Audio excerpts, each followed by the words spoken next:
तोरा बाप के फाटे छो तोरा बाप के फाटे छो DJ Manish Luxor तोरा बाप के फाटे छो मां गायत्री रिकॉर्डिंग स्टूडियो हम करबो बियाह के कोना तोहर अगुआ काटै छो हम करबो बियाह के कोना तोहर अगुआ काटै छो सुन गोरकी गे बात ना सुन पतरकी गे ओहो सुन गोरकी गे हमरा से तोरा बाप के फाटै छो सुन गोरकी गे हमरा से तोरा बाप के फाटै छो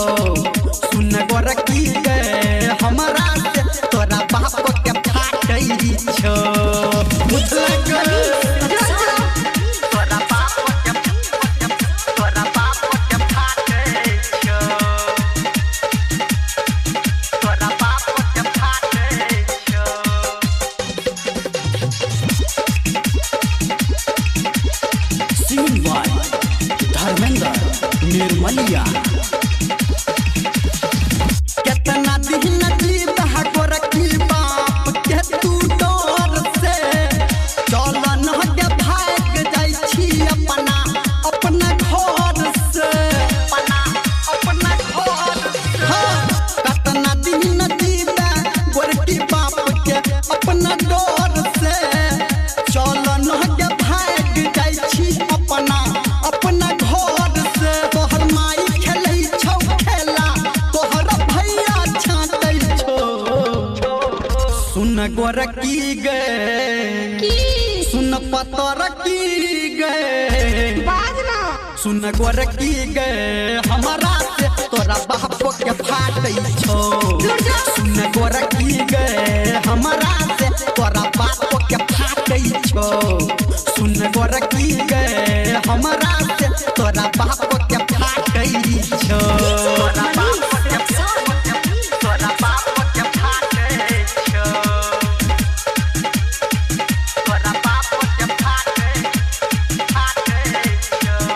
अभी आप सुन रहे हैं सावरिया म्यूजिक